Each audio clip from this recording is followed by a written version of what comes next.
right. Good afternoon, everyone. Thank you for joining us. My name is Anya Allenbacher, and I'm the Active Transportation Program Manager at the CTC. This is our fourth central workshop for the 2027 Active Transportation Program. And we will get started. So I'm going to hand it over to Jaden for some logistics. Thank you, Anya, and good afternoon, everyone.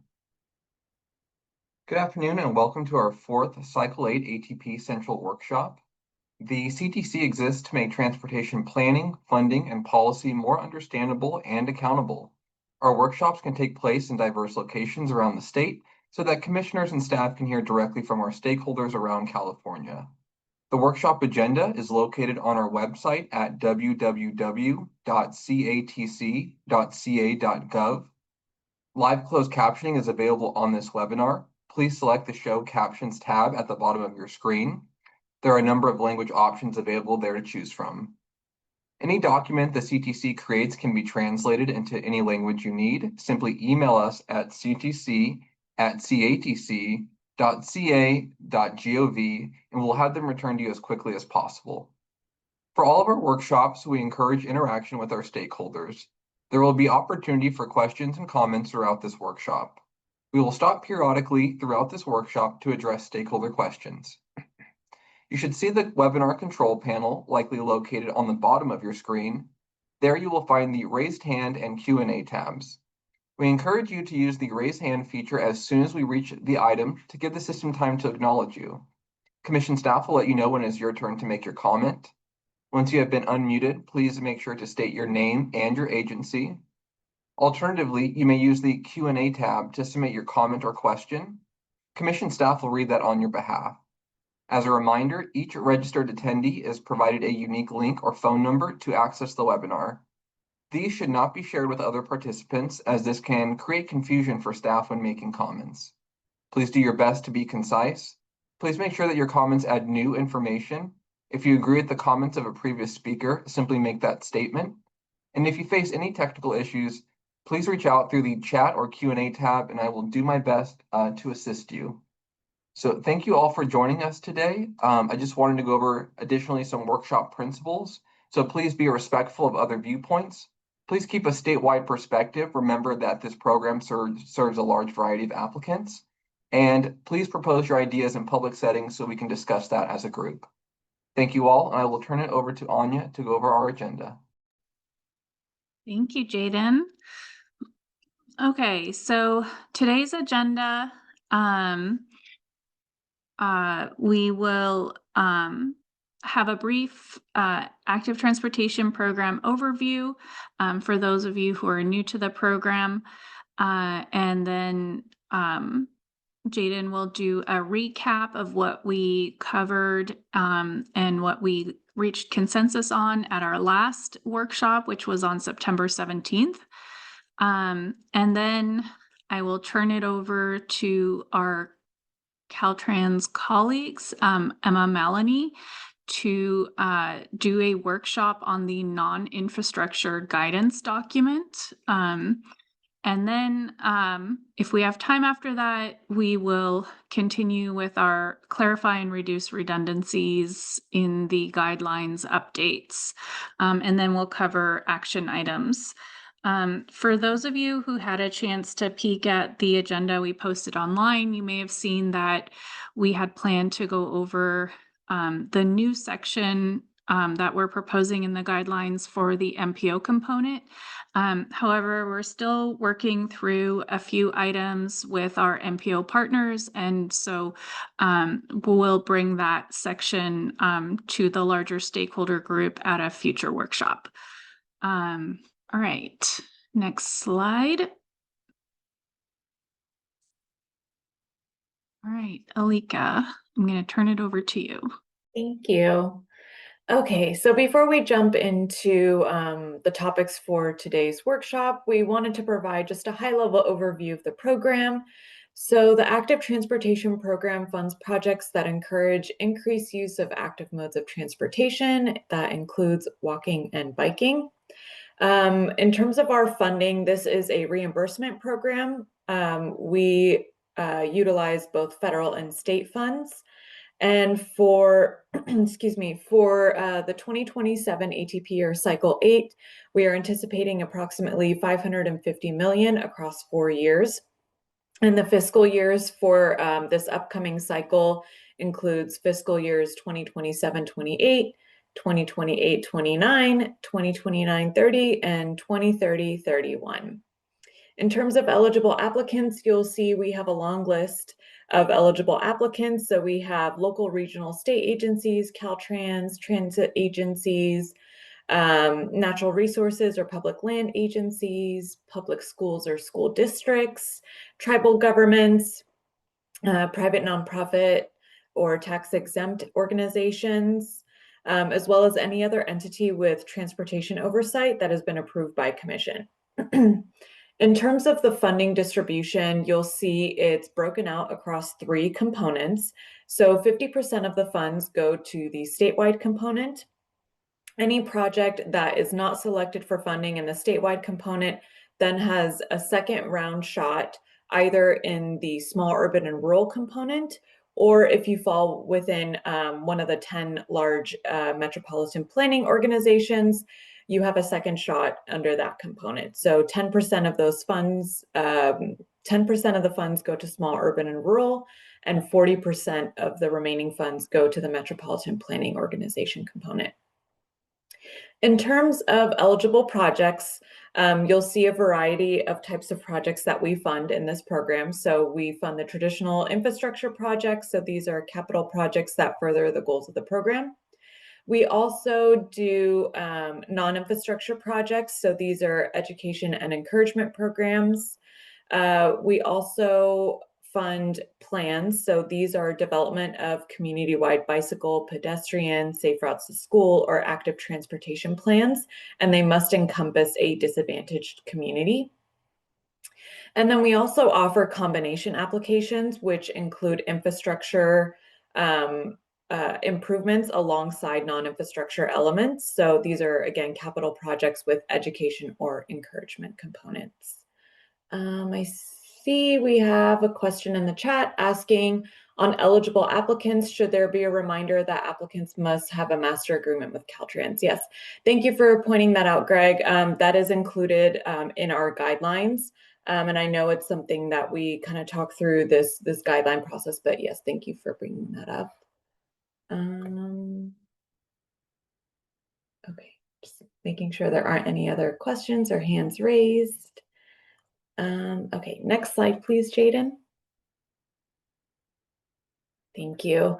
And this is just a high-level overview of the program across the past 7 cycles. So we have a little over 1,200 projects programmed currently. That totals to about 3.9 billion in ATP funds. And we'll, let's see, so we have 1.9 billion allocated as of fiscal year 24-25, which is great. And in terms of total project costs, those are valued at over 7.4 billion across the 7 cycles. I see we have a question from Judy Weber asking if we can send out the draft 2027 ATP fund estimate. Thank you for your question, Judy. We have not received the draft fund estimate at this point. That will come forward alongside the draft guidelines at the January 2026 commission meeting. So we'll be sure to notify all of our stakeholders and to share that with you all. Okay, next slide, please.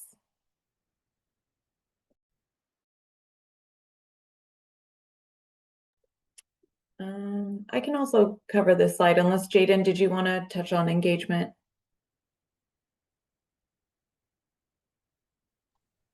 Okay, so just going to briefly touch on the cycle 8 engagement. So we have our central workshops, which you're currently in attendance on. This is our 4th one. Our next one will be October 16th, which will be at the Merced CTC meeting. That'll be a hybrid workshop. And something to note is that the past central workshops have been via Zoom. Our next one on October 16th will be handled on Teams. So there's a new registration link that will be attached to this presentation, as well as online on our CTC website. So definitely be on the lookout for that. I will also send a reminder with the new registration link for that October 16th workshop. Next, we have our branch workshop. So we have been getting people signing up for that. Thank you very much. The link again will be attached in this presentation, as well as on our website. Branch workshops, the registration period closes October 31st. So make sure to get your request in and we'll start coordinating those once the registration period closes. Additionally, we do have site visits and you can sign up for those as well. Again, link in the presentation and on our website. And our virtual site visits are opportunities to discuss potential Cycle 8 projects with CTC staff so we can get you some feedback there and make sure we're putting that best application forward. And then lastly, we do have application debriefs and again, virtual. So this is an opportunity to go over past submitted ATP applications, whether that's from cycle 5, 6, 7, and we can go over those with you to kind of show you where things went right, where things went wrong, and provide some additional feedback. I will go to the next slide to discuss our recap from the September 17th workshop. Okay, so before I start, I just wanted to mention that the materials from our last workshop are available on our CTC website, so you can find a recording of the workshop as well as the presentation.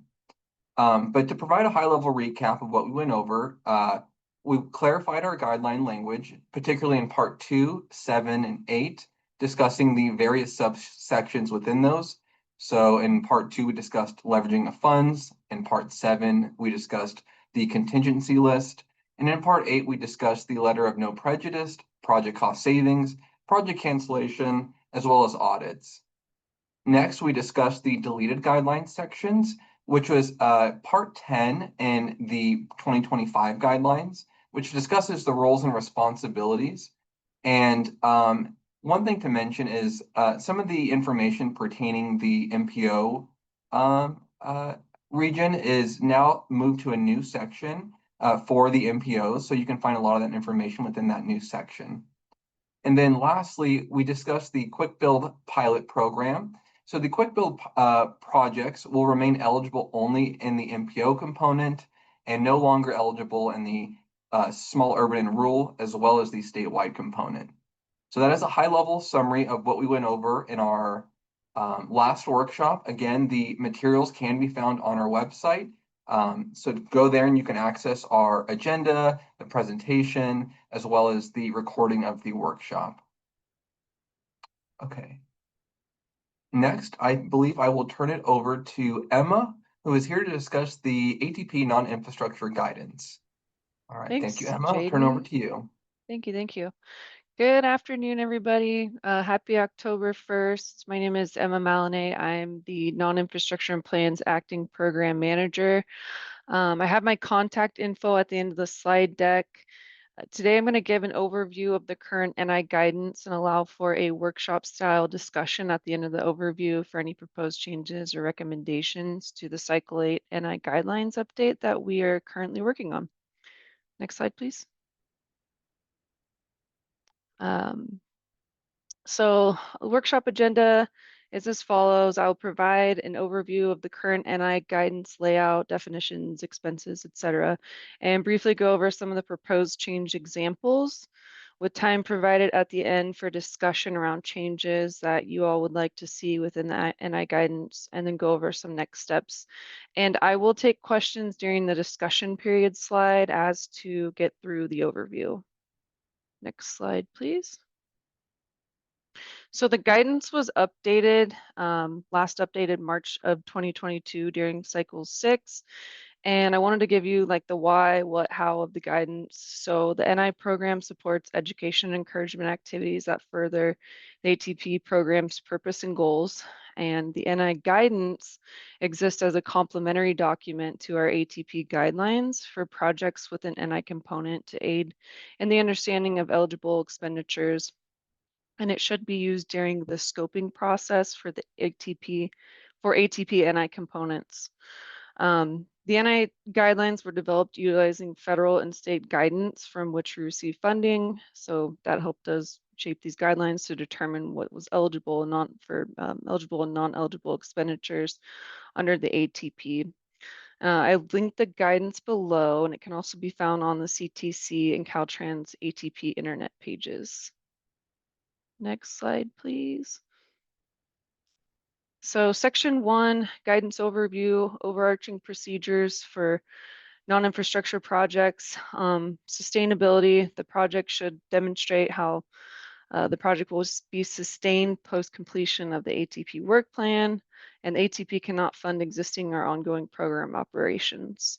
For public entity partners, an interagency agreement or memorandum of understanding with a public entity partner can be achieved without a competitive hiring process with the awarding agency. So that would be like a public health department or school district, etc.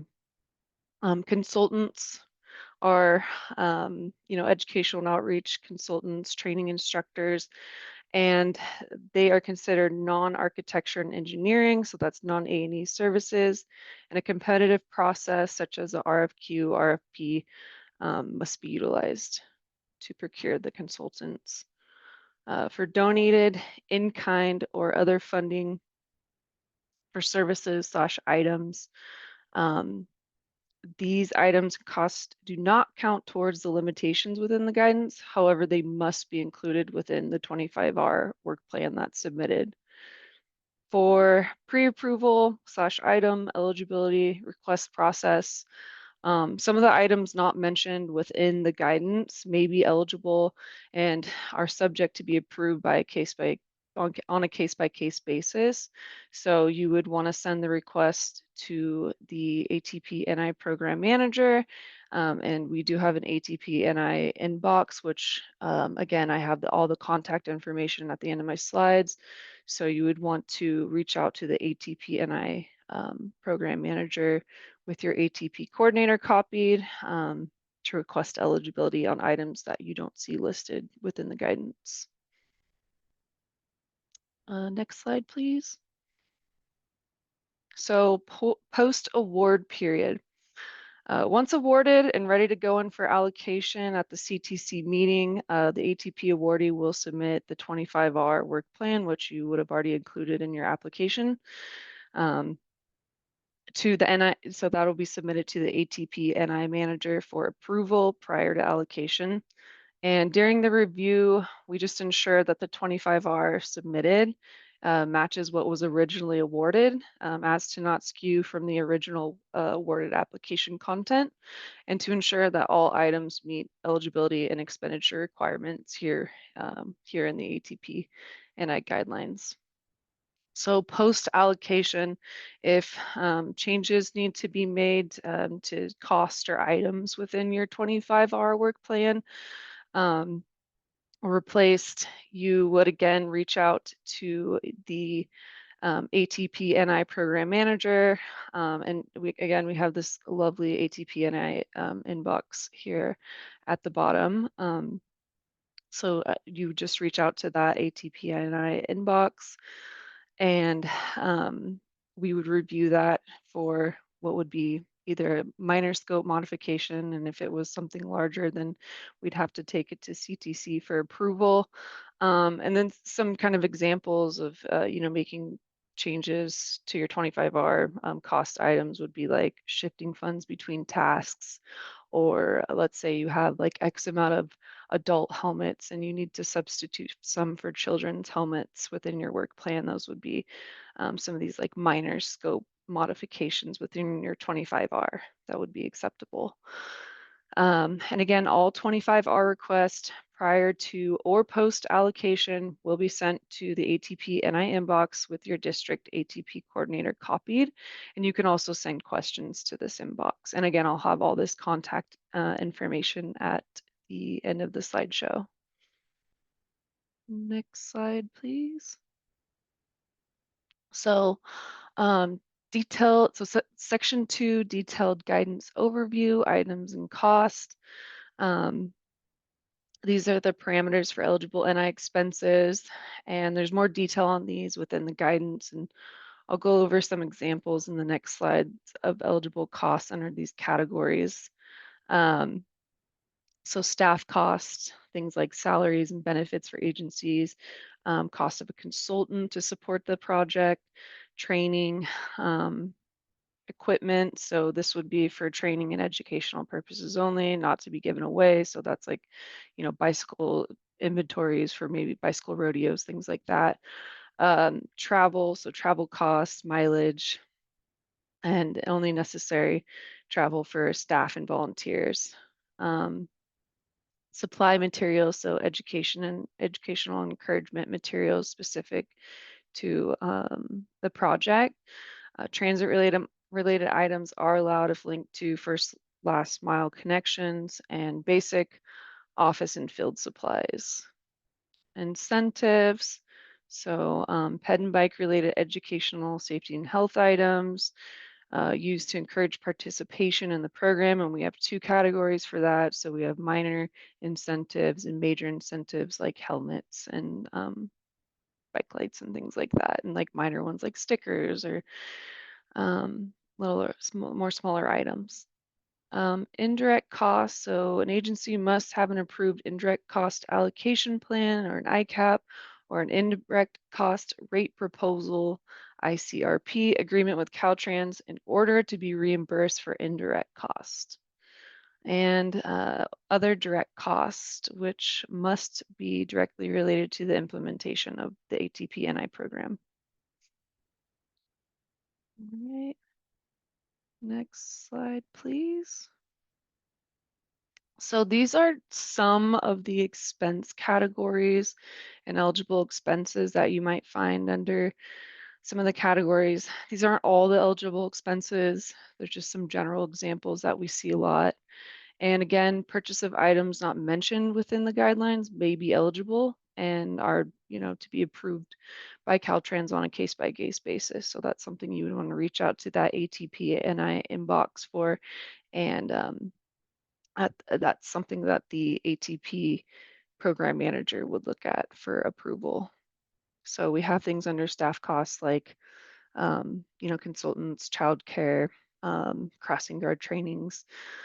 And then for trainings, we have, bike and ped instructors, train the trainer.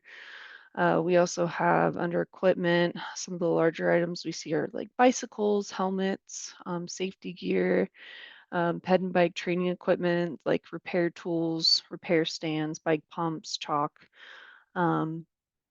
And then we have supplies and materials, so flyers, maps, office supplies like clipboards, pens. Then we have incentives, and again, we have two categories under here, which are minor and major.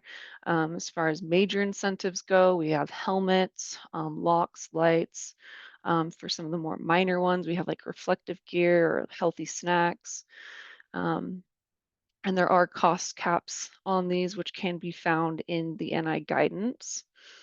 Some of the other direct costs are media campaigns, web hosting, postage, working meeting bills. And again, these aren't all of the costs, they're just some examples.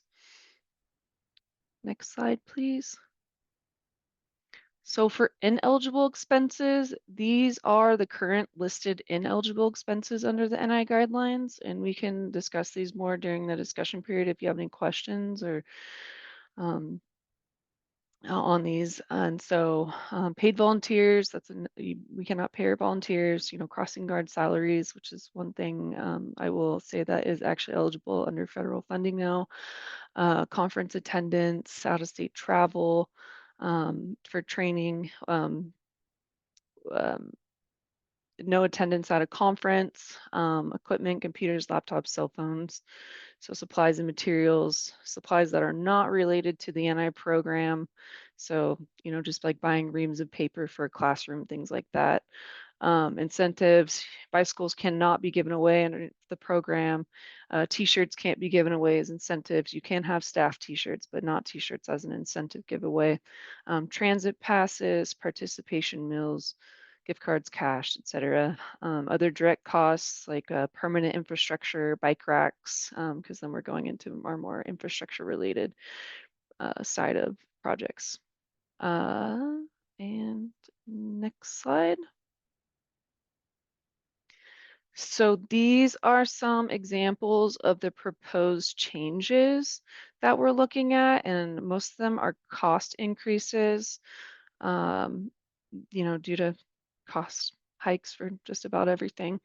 So we've been looking at some cost increases on some of these items because, again, like I said at the beginning, this NI guidance hasn't been updated since March of 2022. So crossing guard salaries are now eligible under federal guidance. Traffic control staff, adding as an example under staff time for things like closed street projects, which are eligible under the NI program. As far as equipment goes, bicycles, we're looking to possibly increase the cap on those. It's currently set at $350 per bike. Helmets are listed under equipment and incentives currently at $30 for a children's helmet, $35 per adult helmet. We're looking to possibly increase that. Again, looking for some feedback from the group on costs that you may have encountered if you've had an NI program or looked into one. Bicycle locks are currently at 15.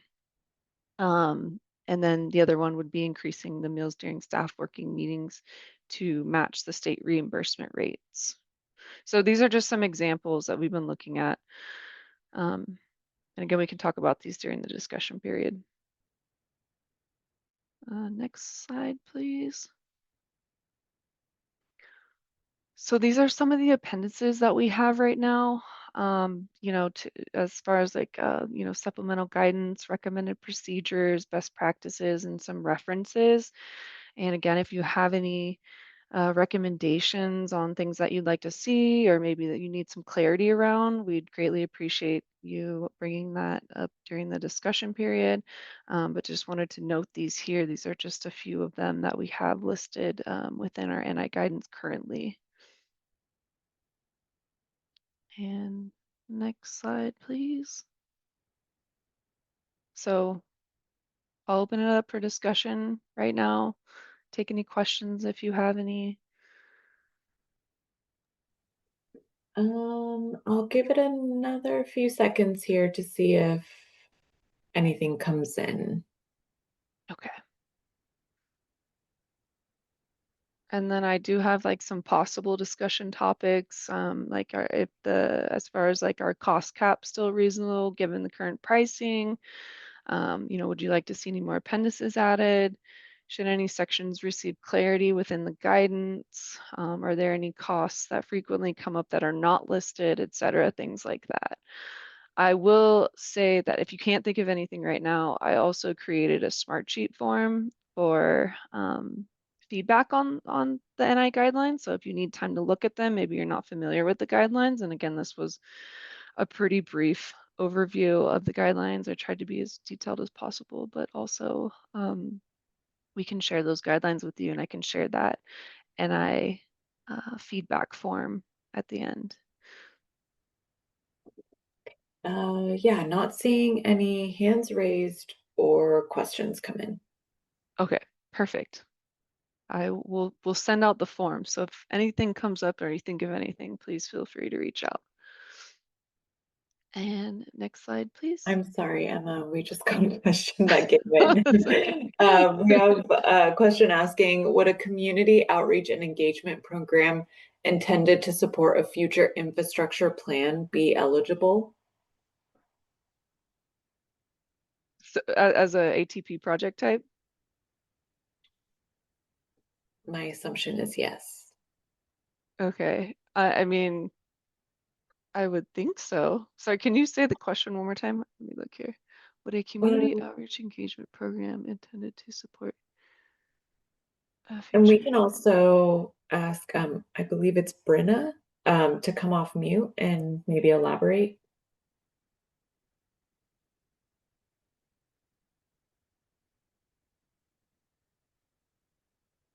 Brenna, oh, there you go. Yeah, hi, can you hear me? Yes, we can hear you. So this would be like a next step in a feasibility study to support a future infrastructure project, a bicycle project in particular.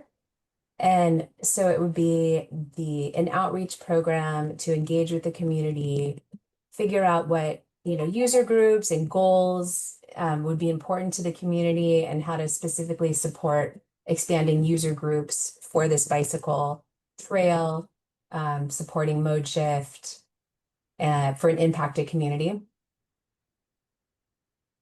I think I understand the question, Emma, if you want me to step in. Yeah, go ahead. Okay. Hi, everyone. Good afternoon. My name is Alidor Westbrook. I work with Emma at Caltrans as the Active Transportation Resource Center project manager. So it sounds like it's probably what you're proposing is something as part of the project development process for an infrastructure project. Is that correct, Brenna? Yes, I would say so. Okay, so that historically has not been funded through the NI component of the ATP. But yeah, so what we're more focused on, as Emma shared, like the education components, like putting together a Safe Routes to School program, hosting an Open Streets event, doing a demonstration project. So maybe like a demonstration project near where you have plans to do this eventual infrastructure project is more along the lines of the types of projects that we've funded in the past, but we don't fund phases of project delivery through NI. That makes sense. Thank you. Yeah, of course. Awesome. And I will note that we do have ATP NI office hours. So if you wanted to like workshop something there to possibly create an NI project, we can also talk about that there and we can share the link. And that usually goes out through the ATRC newsletter. Yes. I'll drop both those links in the chat. Good. Thank you. Thank you, Allie. Yeah, of course. Okay. Anything else in the Q&A? Thanks, Brina.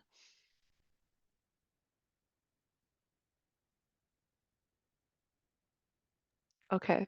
Again, if you Wait, can't I think was of anything. muted. I didn't okay. realize. But no, Okay, there were good. no more questions or hands raised. Thank you, Alika. We do have that form, so if you need to familiarize yourself with the guidelines, you can take a look.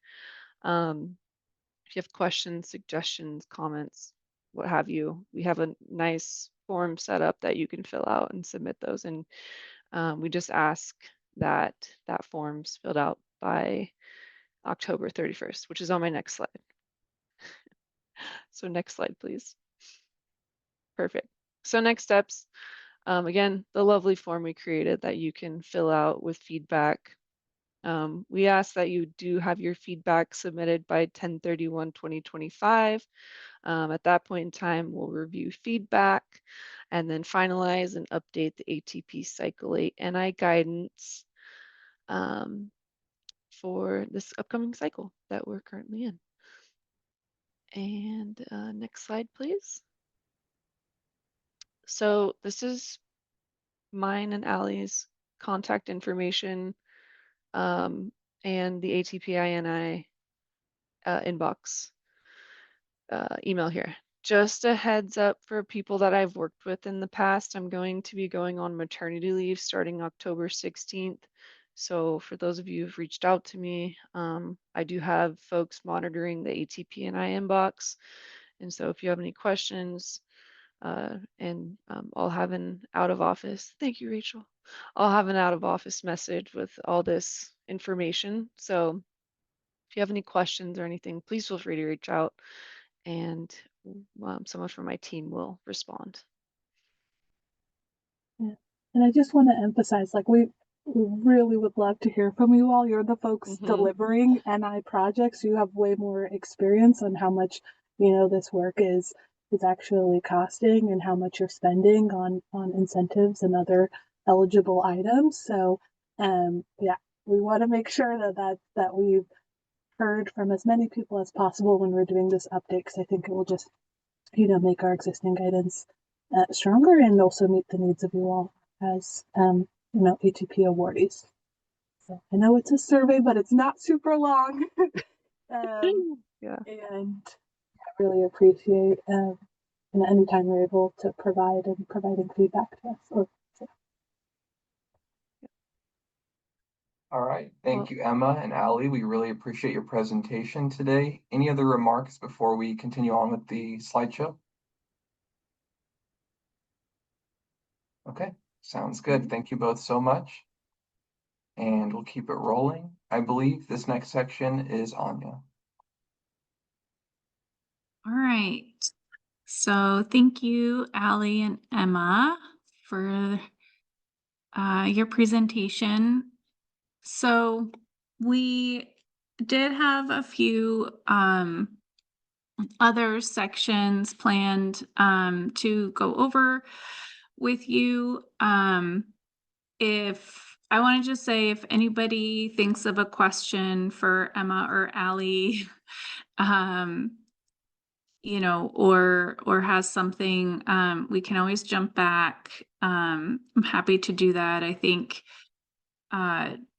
you know, they're here for you to talk through anything you might want to. All right, so the next slides are again just presenting to you the proposed edits to the language of the guidelines. There aren't any policy changes that we're suggesting for these sections. There is some clarification of existing policy. Yeah, if there's yeah, so we'll talk through it, but just wanted to start off with that. All right, next slide. Okay, so this section talks about the program of projects. Basically, this section is after the section that talks about the project selection. So once the projects have gone through the review process and have been scored, then we talk about the program of projects. And so the updates here are just to clarify the language again, and it's pretty straightforward, I think, in terms of our process. We recommend the staff recommendations for a program of projects, of the projects that will be funded, are always developed consistent with our adopted fund estimate and all the statutory requirements. And there's no change to the timeline in terms of when our programs are adopted. And yeah, I'll pause there in terms of me talking and maybe pause for a second before we move on to the next slide. If you have questions, please put them in the chat or raise your hand.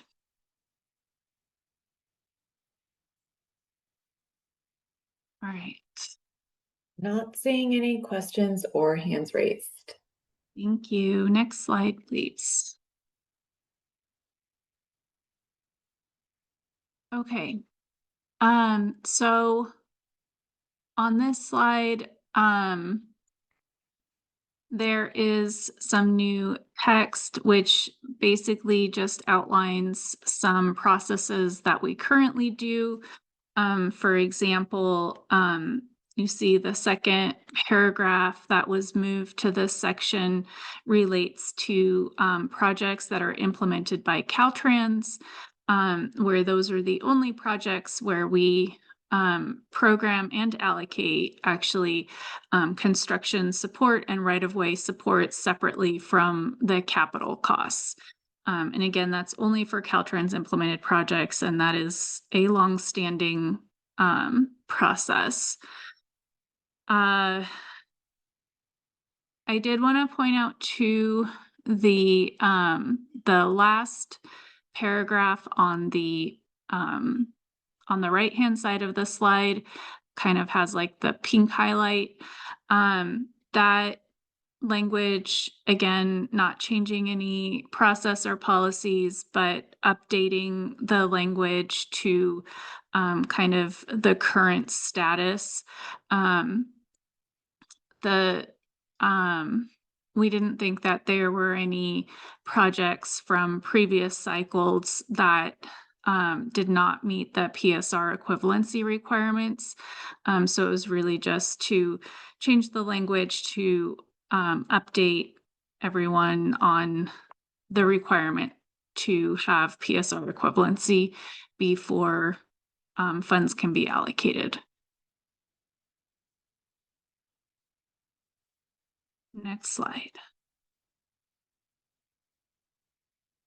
Okay.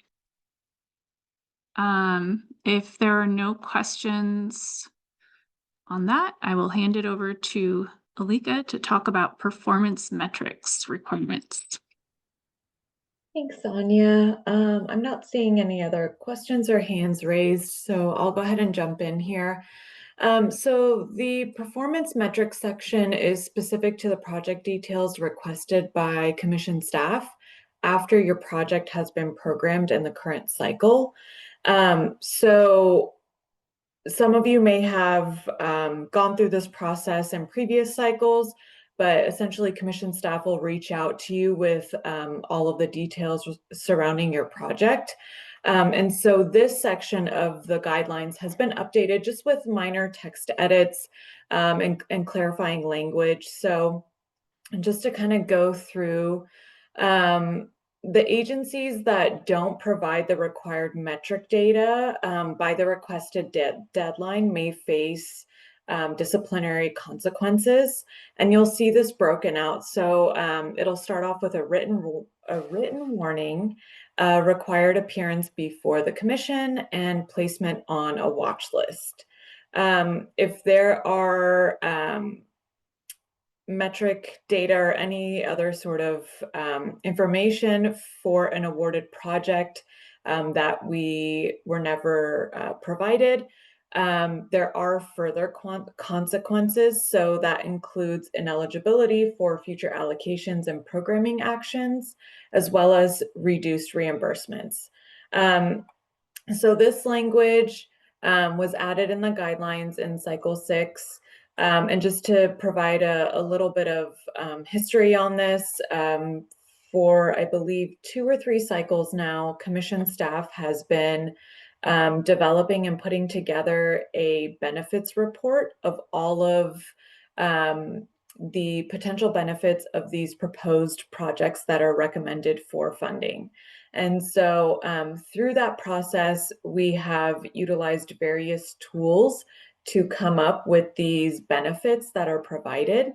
And so that information is something that we need from the implementing agencies so that we are showing true metrics of what these projects will be doing in the future. So Jaden, if you can please go to the next slide. Okay, so on this slide, this is section A of the performance metrics section. So this part is focused on the user counts. So these must be completed for each awarded infrastructure project. And the added language here provides further clarification on the user count requirements. And so you'll see there is some language that's crossed out. And there is some language that has been added. Again, this is to provide clarification and just to streamline the entire section here. Next slide, please. Okay, so looking at part B of this section, this is the other performance metrics section. This kind of ties back into the history I provided on the benefits report. So again, we are able to compile and put together this report by collecting data from all of you if your project is successful in the program. And so in the past, we've utilized 2 different tools to showcase these benefits. Initially, we started off utilizing the Affordable Housing and Sustainable Communities Benefits Calculator tool. And the reason we utilized that tool was because the tool that the Active Transportation Resource Center and UC Davis have been working on to build out for the active transportation program was still in the early stages of development. And so we still wanted to be able to showcase and highlight all of the great benefits that the ATP provides throughout the state. And so we utilized the AHSC tool to showcase that. And so now that the tool is more established, we've done beta testing, and we're now in phase 2 of improving the tool. And after we actually utilized it in the 2023 benefits report, we are now happy to state that we will only be utilizing that moving forward, and we will no longer be utilizing AHSC. And so that's why on this section of the guidelines, you'll see that the Affordable Housing Sustainable Communities section has been removed. And we've just clarified some language surrounding the California Active Transportation Benefit Cost Tool. Let's see if there's any questions coming in. Okay, we have one from Greg asking, will the Active Transportation Benefit Cost Tool be required to use in the application process? For Cycle 8, we are not anticipating requiring the use of it. However, if agencies would like to utilize it, that is totally fine. We've always left that option open. If you want to discuss some of the benefits within your application, that's acceptable, but it's not a requirement at this point. Any other questions?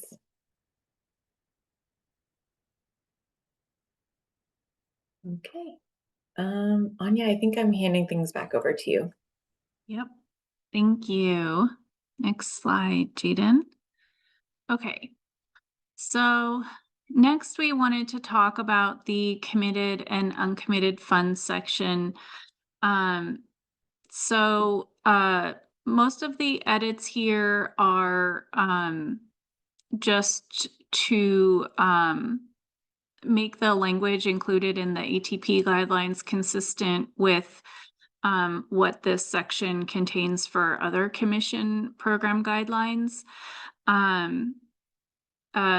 And for those of you who are not familiar with this section, so when you apply for your project in the active transportation program, if you're not like if you have matching or leveraging, well, we don't require matching. So if you have local or federal funds that are on the project, which would count as leveraging funds, we ask that you differentiate between whether or not they're committed and uncommitted. So this section talks about the expectation for when you can call a fund source committed and when we determine that it's uncommitted. So next slide.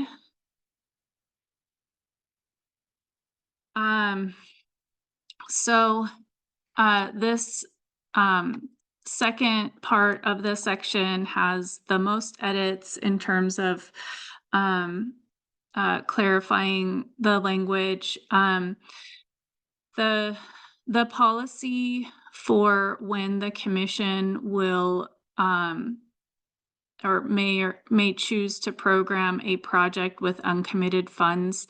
The two situations where we do that has not changed. So the first is the project is at the funding cutoff in the MPO component for the MPO, and they have programmed up to the total funding apportioned in the fund estimate for their MPO region. That is one situation where we will program a project with uncommitted funds, and the second one is when the applicant is using the large infrastructure application type, and that is the only application type where we allow applicants to only apply for the funding of pre-construction. And so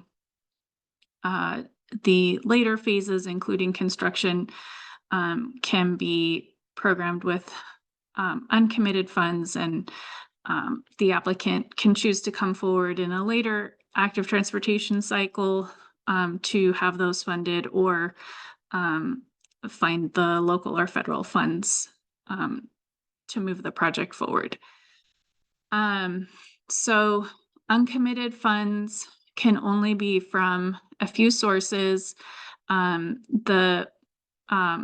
There's the competitive programs where we allow uncommitted funds to be identified, which is the Commission's Local Partnership Program, Solutions for Congested Corridors Program, and the Trade Corridor Enhancement Program, or federal discretionary grants. And projects that want to show uncommitted funds in a future ATP cycle, that can only be for project phases that are not requesting funding in the current ATP applications. So, and that would apply to those with the large infrastructure application. You'll see there's a sentence in green outline, and I wanted to point this out to you to see if there's any feedback or concerns about this. So the Local Partnership Formulaic Program, as many of you know, is also one of the Commission's SB1 programs. However, it's not a competitive program, it's formulaic. So the new sentence here reads that Local Partnership Formulaic Program funds may be uncommitted if the funds are programmed to the project concurrent with the ATP Cycle 8 programming. So I'll pause there.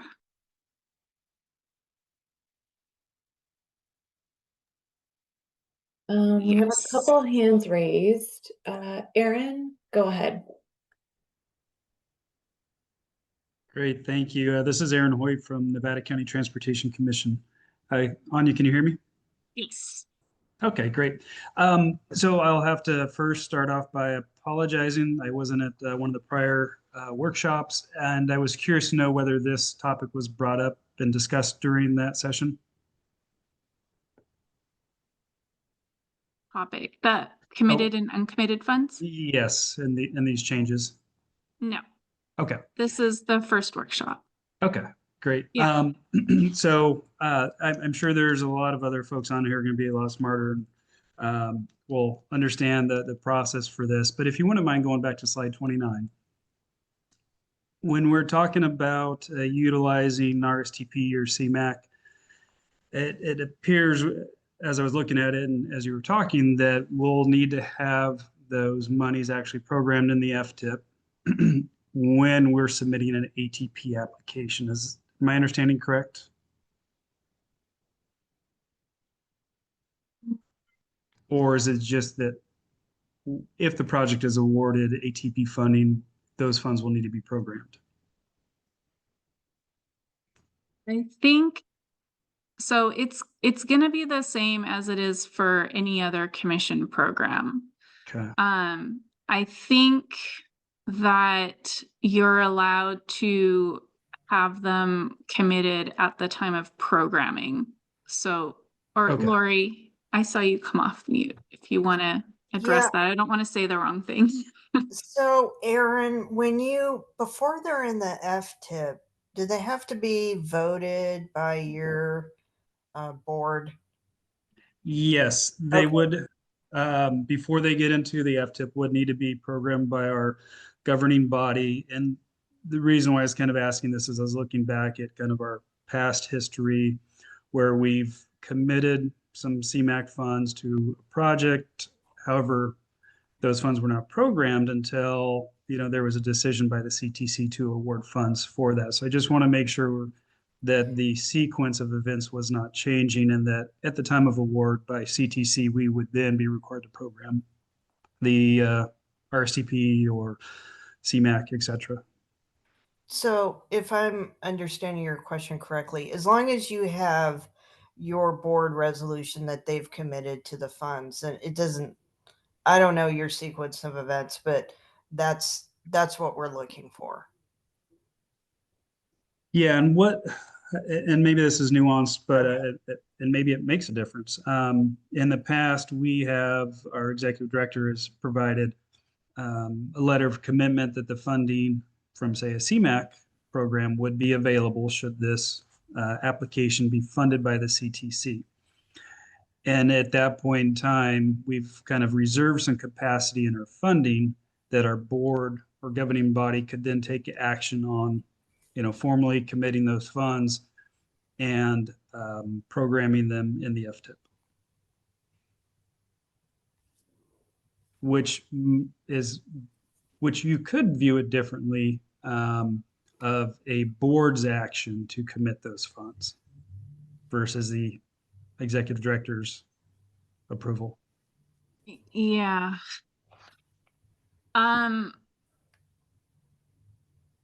So I think I see what you're saying. Like you wouldn't have your board approve it unless you're actually moving forward with the FTIP approval of program adoption. Is that what you're saying? That is correct. Yeah. So I think that is fine to have the letter of commitment at the time of application, and then should the project get programmed, then you would move forward and provide the board resolution and the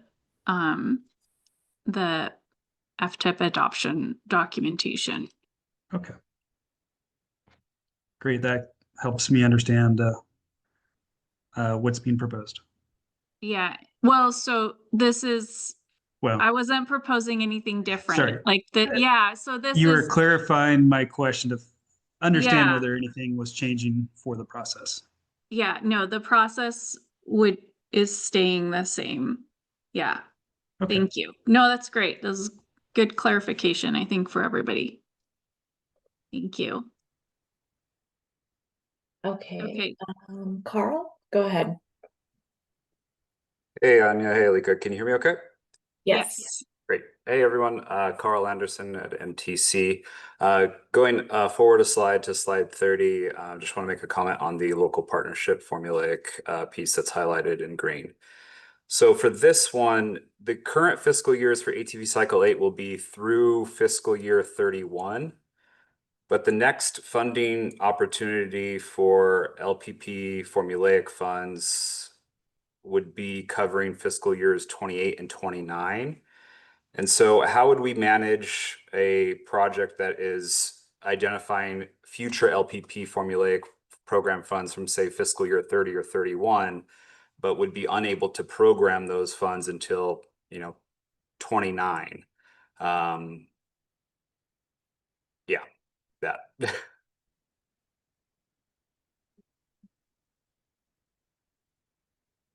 Um,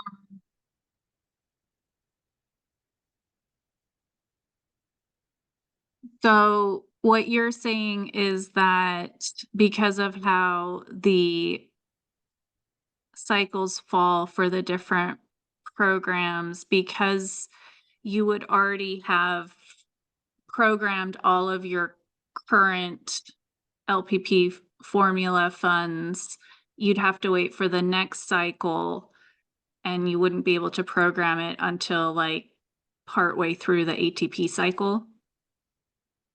That is one example, but then another piece would be like, we know that there could be LPP formulaic funds programmed to fiscal year 30, but we can't program those funds since that's likely not to be in the next cycle of LPP. So it'd be like 2 cycles out, but it still overlaps with the fiscal years for ATP cycle 8. So the LPP formula funds, whatever phase you have them on, would have to be allocated at the same time as the ATP funds for that phase.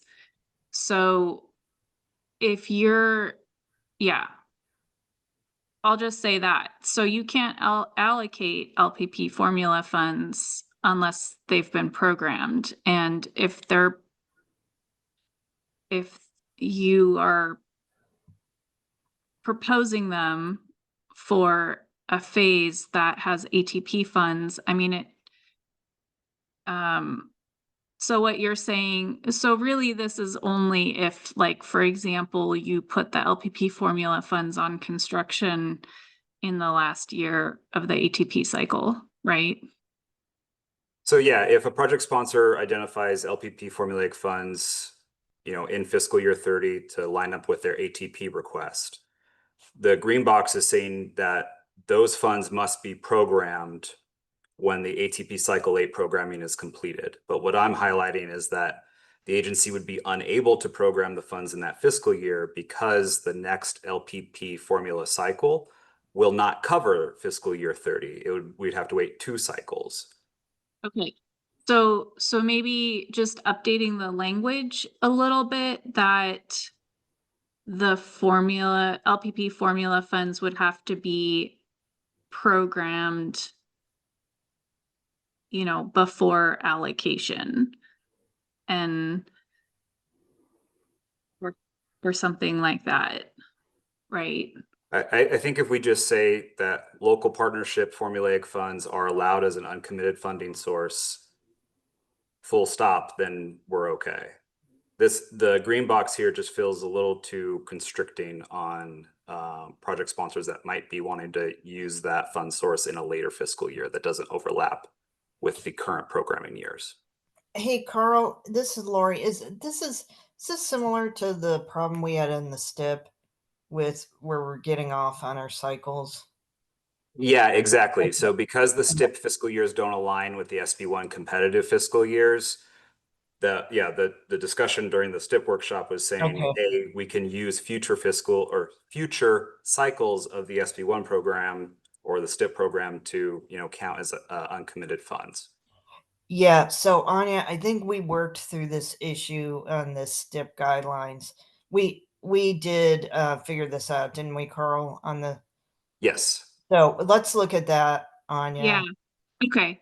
No, Okay. that sounds good. So thanks for bringing that, Carl. So I'll look at what Casey has in the STIP guidelines and just kind of maybe mirror the language to make sure that there's that flexibility for when the cycles don't line up. Okay, great. Thanks, Anya. Yeah, no, that sounds good. Okay, so we received one additional comment from Greg stating, my understanding is the applicant should show uncommitted funds for a future ATP cycle for future project phases that are not part of the current request in the project programming request. Is that the correct understanding? Yes. So the project programming request, or PPR, is one part of the application where you show the different fund sources. So you'll want to make sure that what you have in the PPR and the project programming request is consistent with the fund tables that you fill out in the actual application. But yes, that is where you would show that.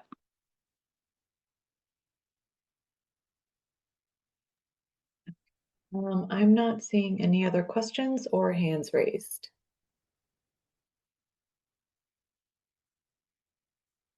Okay. All right, let's go to the next slide then, which is still the same section. So if anyone thinks of any other questions on the previous slides, please let us know. So again, this is the same process or policies with just some streamlined edits and edits to have the text, the language, and the guidelines be consistent with how this section is phrased in other commission guidelines. So for those of you unfamiliar, if a project is proposed with uncommitted funds, all the funding commitments for that phase must be secured before July 1 of the fiscal year in which the project phase is programmed. And so some of the edits here is I added the word phase after project because I thought it was better applicable to the active transportation program, because unlike most of the SB1 programs who also have this same section, we fund every project phase. And then if there are uncommitted funds that are being proposed, the applicant has to provide a plan for securing the funding commitment and provide a contingency plan if that commitment should fall through. And then if for some reason some earlier pre-construction phases were allocated and completed with active transportation funds, but then later phases were with uncommitted funds, the agency is unable to get funding commitments, then so the project lapses or gets canceled, then at that point the agency would have to repay the other funds. And there are some further guidance on that in the project cancellation section. All right, I'll pause there before we go on to the next section. I'll give it another few seconds here to see if anything else trickles in. Okay, thank you. Oh, Carl, go ahead. Thanks, Lika. Can you hear me? Mm-hmm. Great. So I think just keeping this language would cover the intent of that green box on the last slide, because you would be saying, hey, LPP formula funds are allowed to be uncommitted. And then going to slide 31, these provisions would cover, making sure that the project sponsor actually programs those LPP formula funds to that project by the time they're ready to come in, for the allocation. So I think if we just keep this and then, delete that additional green box section, the intent is still covered there, but just my opinion. Okay. No, I think that's a good suggestion, Carl. Thank you. Yep. Thanks.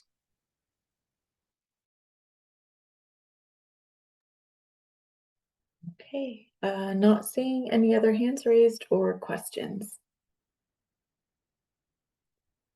Jaden, could you go to the next slide, please? Thank you.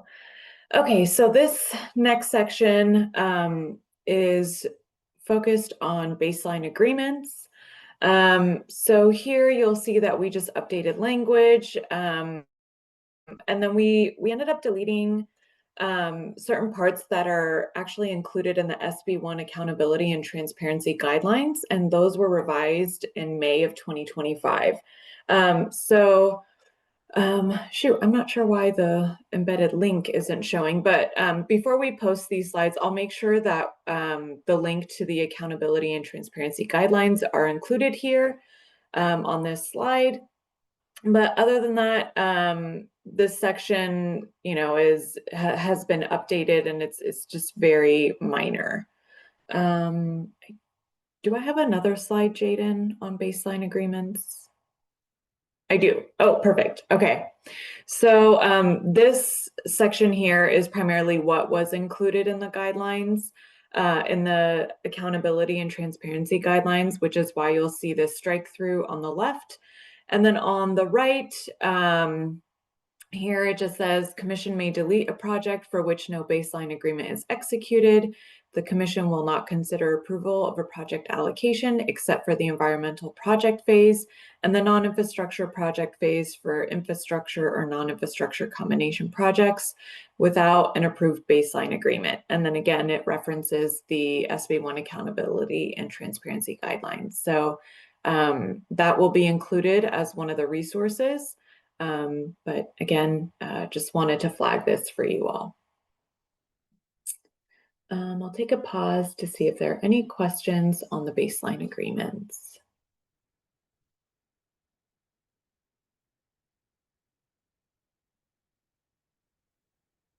Okay, I think we can jump to the next slide.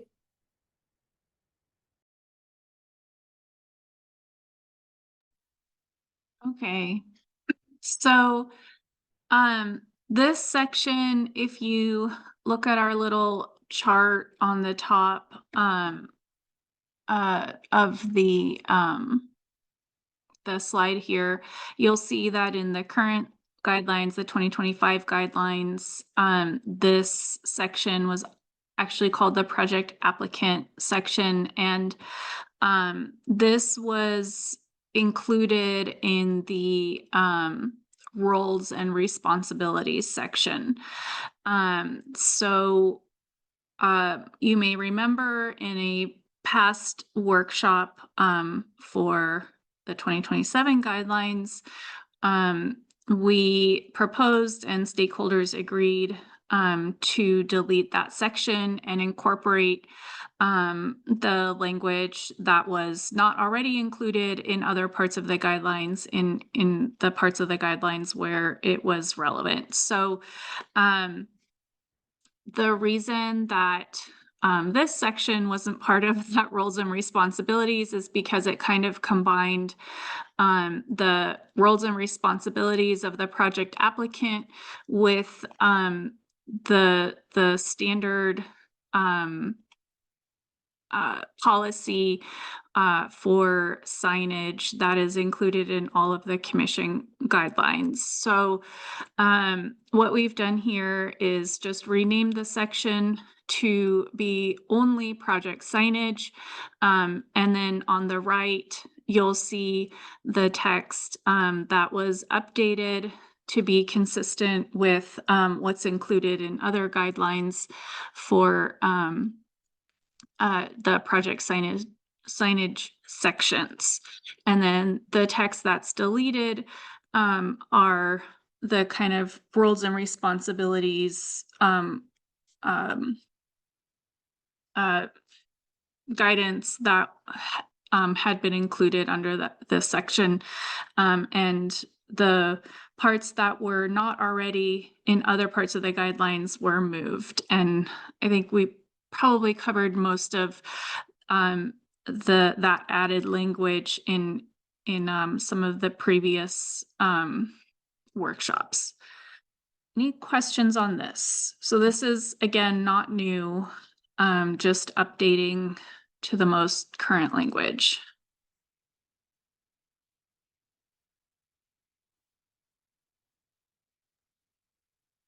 Not seeing any questions or hands raised.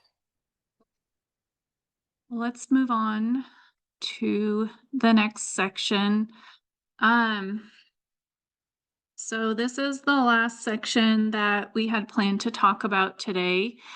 And this is the scoring criteria section.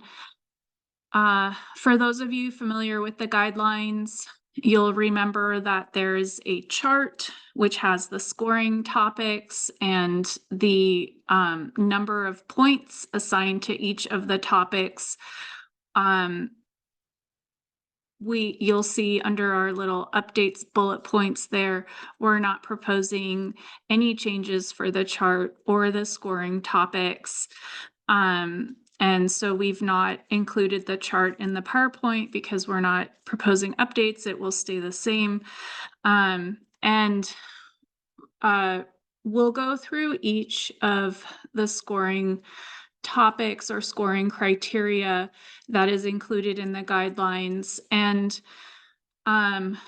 we kind of put these slides together a little differently. There's a lot of text edits. Really what we wanted to do when we were looking at this is give kind of a high-level summary of what the scoring rubric includes for that scoring criteria, and a little bit of high-level information about how the score for that specific criteria is broken down. So on the left hand of this, the next few slides, you'll see all the strikeout and new text, and then on the right side you'll see it without any track changes.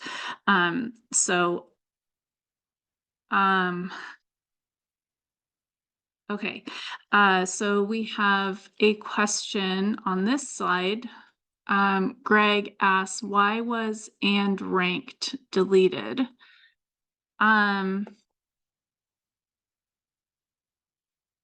So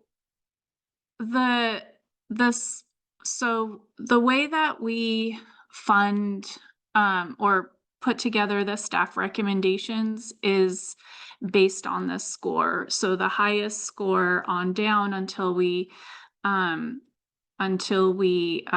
out of funds, basically.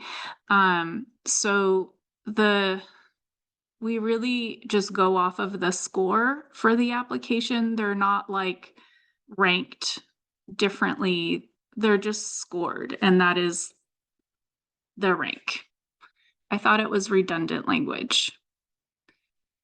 If you thought it's confusing to delete it, maybe you can raise your hand. I'm happy to hear your thoughts.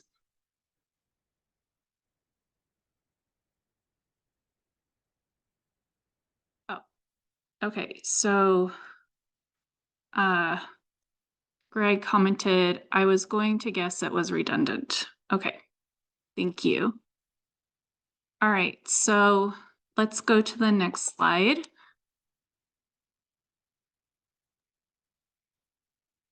And I'm going to let Alika start us off. Okay, great. Thanks, Anya. So as Anya kind of talked through already, these next slides will focus on the application questions. You'll see that we've simplified some of the language and removed some of the text that's repetitive to what's included in the application scoring rubric. So these, in this iteration of the guidelines, these will be just high level of like what is expected to be addressed. And then you'll see more details and more specifics on the questions and sub-questions outlined in the scoring rubrics that we provide around the time the call for projects goes out. So I'll start off with the disadvantaged communities question. On the left, you'll see the track changes, and looking at the right, without the track changes, the benefit to disadvantaged communities. This is question 1 in the applications. The applicant will be asked to demonstrate the benefits provided to the disadvantaged community impacted by this project. This score is divided into 3 subsections that are scored. The first is the direct benefit, and this is the narrative portion of this question. And then there are 2 subsections that are also scored. These are done by commission staff. One is determining your project location, if it fully falls within a disadvantaged community, partially or not at all.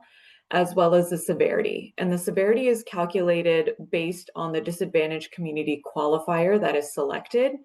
And based on that and the census tracts that your project falls within, you will input that data. Commission staff will go in and verify that all of that information, and each of the disadvantaged community qualifiers are tiered to give you a maximum of 4 points for severity. And so all of that is outlined again in the scoring rubrics, but these are the main 3 sections that are scored under the disadvantaged communities question. So this criterion also considers the applicant's anti-displacement policies and actions that are being implemented to discourage gentrification within that community. Okay, I'll take a pause here to see if there are any questions. Okay, not seeing anything. Jaden, can we go to the next slide, please?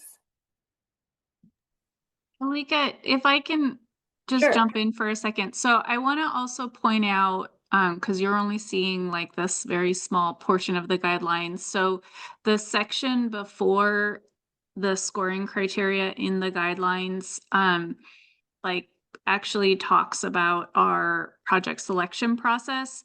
And there is a paragraph in there about our scoring rubric, which includes the sentence that basically encourages applicants to refer to the scoring rubric as they're filling out their application. And so, like, again, this is these little like paragraphs are meant to just be like a high level summary of what's in the scoring rubric. And we really hope that applicants really look at the scoring rubric to get the detail, like what Alika was talking about for the last scoring criteria.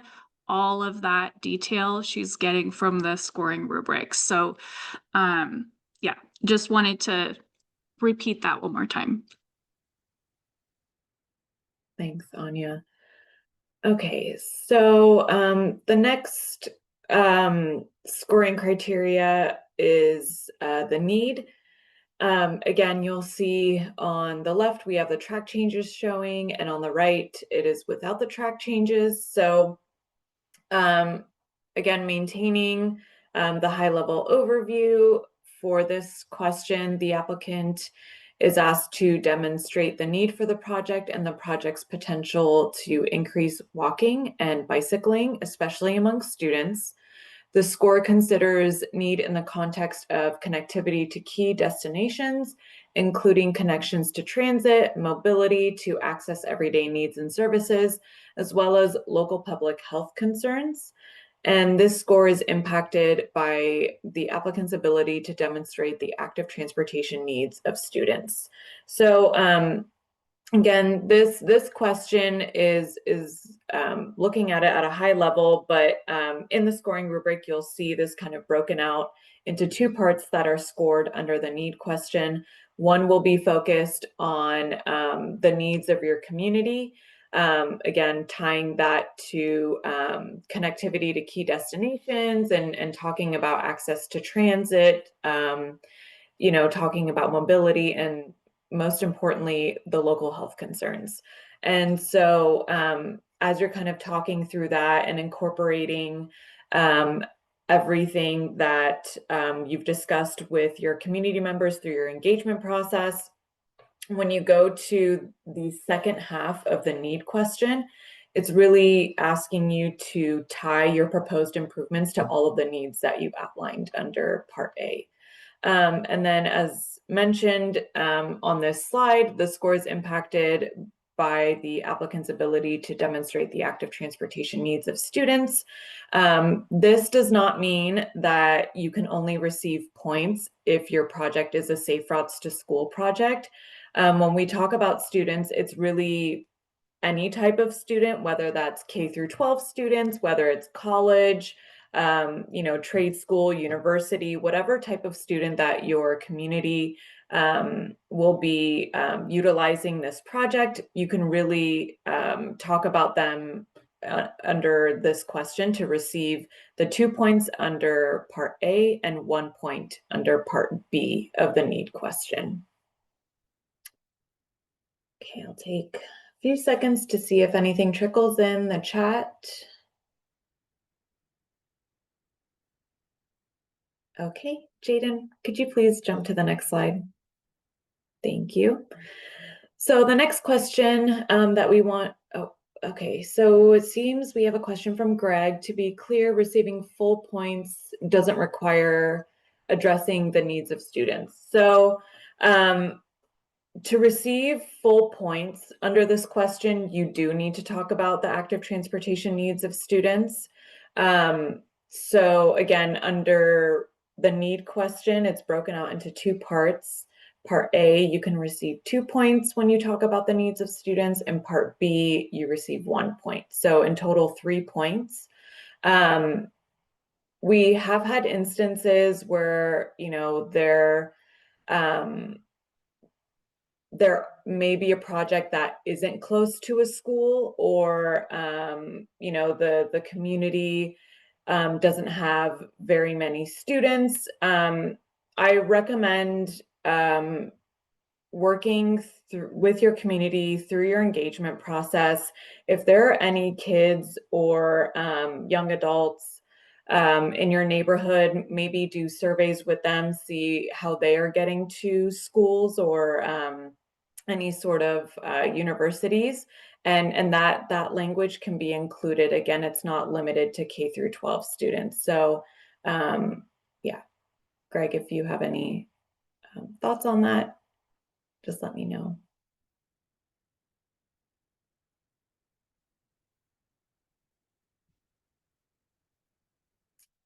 Okay, so moving on to the safety question.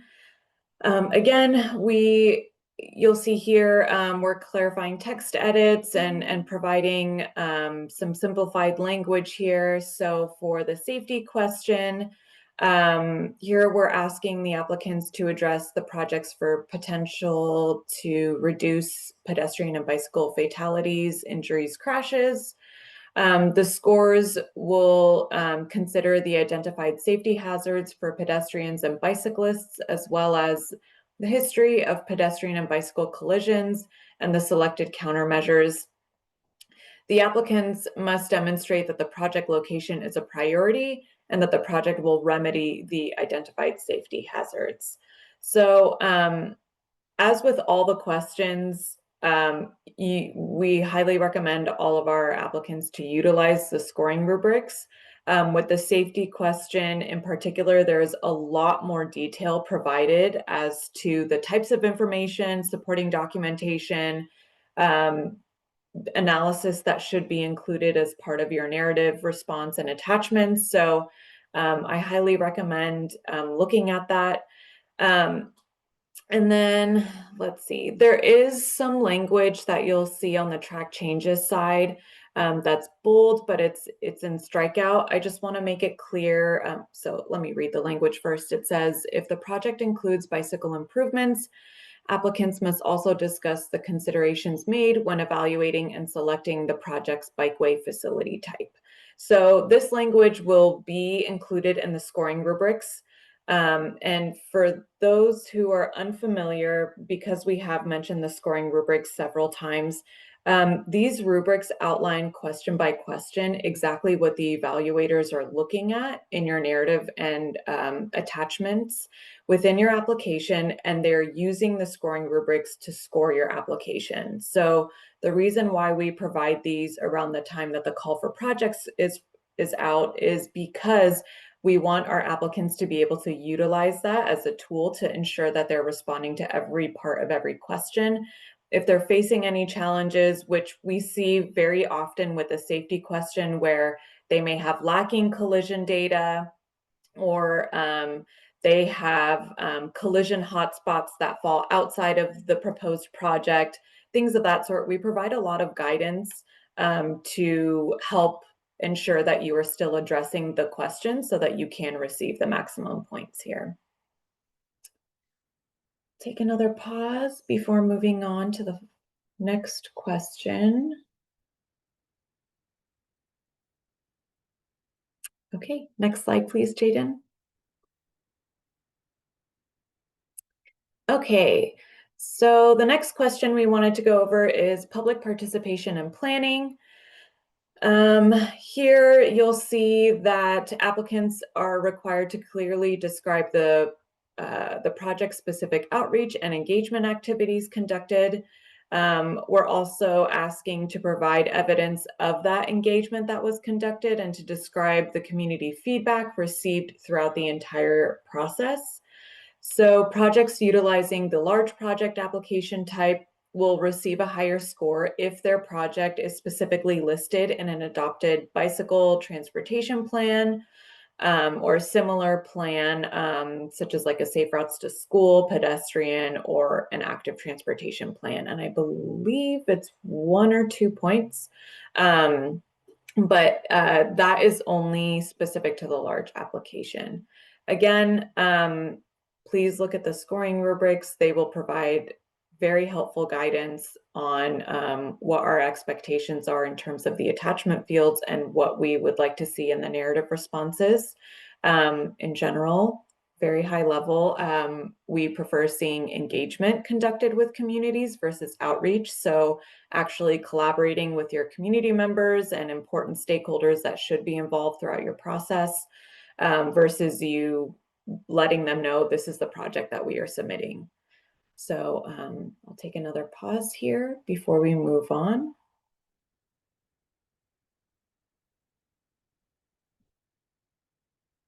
Okay, so it looks like we can move on to the next question.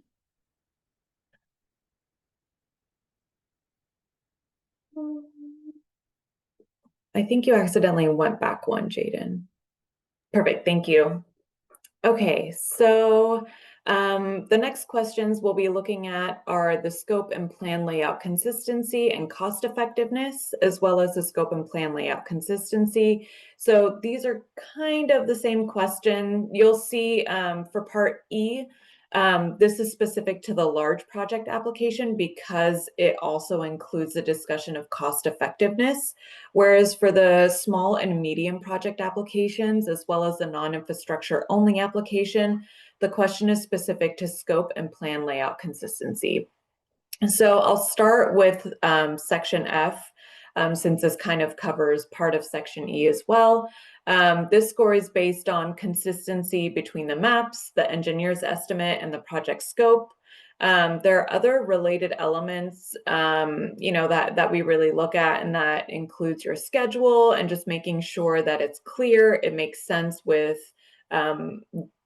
what you are requesting and the types of improvements that you are proposing. And I will add to this, we have our colleagues at Caltrans headquarters helping us with this part of the question. As some of you may know, we are not engineers, so it's really helpful having their insight, and they provide all of the feedback on the scope and plan layout consistency question. So jumping back to part E, this also includes the discussion of cost effectiveness. So here, the large applications are asked to provide a narrative response on how they selected the best recognized solutions for their proposed improvements. And so the scoring rubric will outline more specifically the items that should be discussed under this part of the question. Pause here. Okay. Next question, or next slide, please. Okay. This next one here is section G, implementation and plan development. So this is specific to the plan application. The score is based on evidence that the plan will lead to the implementation of the identified projects. And the scope for delivering the plan is clear, complete, and organized. And then, excuse me, you'll see that there's some added language here. This was actually moved from the application type section. So this is not new information. This is basically just moved to this section here now. So you'll see under first priority, eligible applicants that do not have any eligible plans. Our second priority goes to eligible applicants that have at least one bicycle, pedestrian, or safe routes to school plan, but not all of the ones that are listed. Our third priority for funding plans is eligible applicants that wish to update an eligible plan that is more than 5 years old. And our lowest priority goes to eligible applicants that wish to update an eligible plan that is 5 years old or less. Again, this language is not new. It's just been moved in the guidelines. Not seeing anything from the group, so we can continue on. And Anya, feel free to jump in if you want to take over. I know everyone's probably tired of listening to me talk, but moving on to context-sensitive bikeways, walkways, and innovative project elements. So again, this language has just been clarified and simplified. So specific to the large and medium project applications, this score is based on the recognized best solutions appropriate for the local community context. The applicant should discuss how the project advances a lower stress environment or lower stress network. For infrastructure projects, proposing a non-infrastructure element, so combination projects, the score considers how effectiveness of the program will be measured and how the program will be sustained after completion. Okay, next slide, please. Okay, transformative projects. So again, clarifying and simplifying the language here.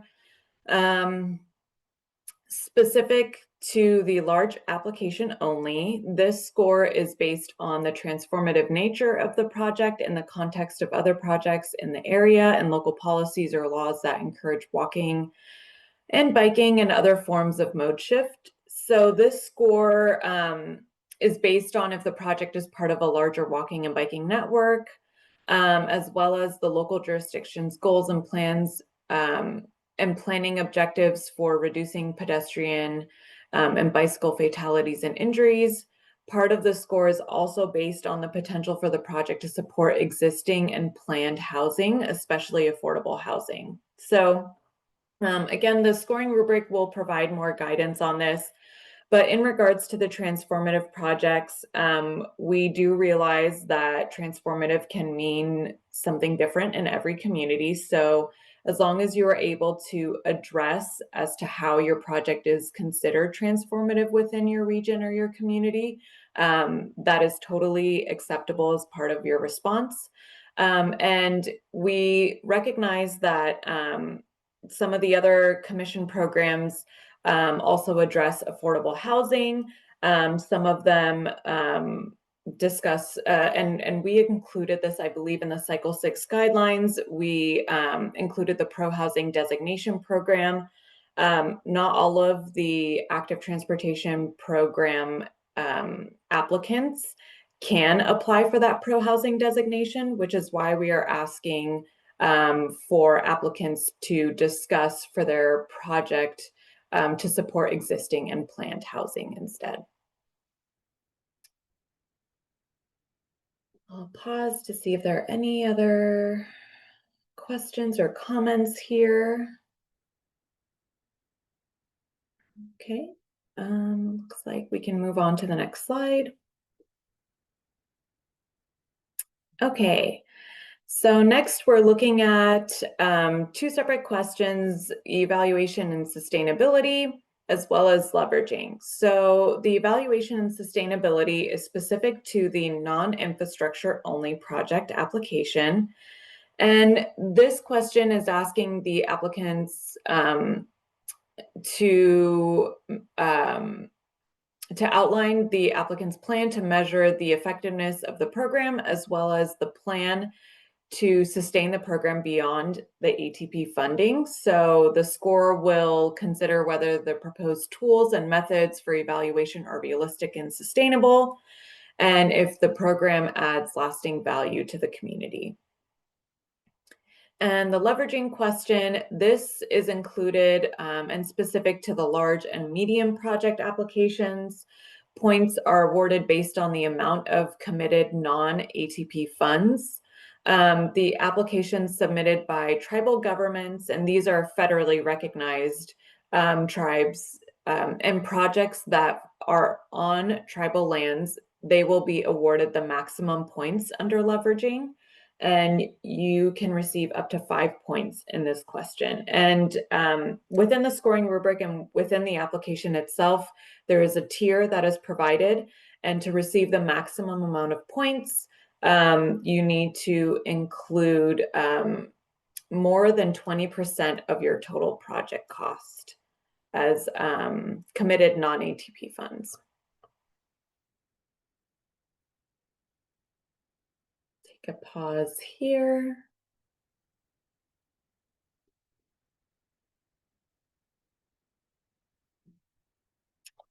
Okay, next slide, please.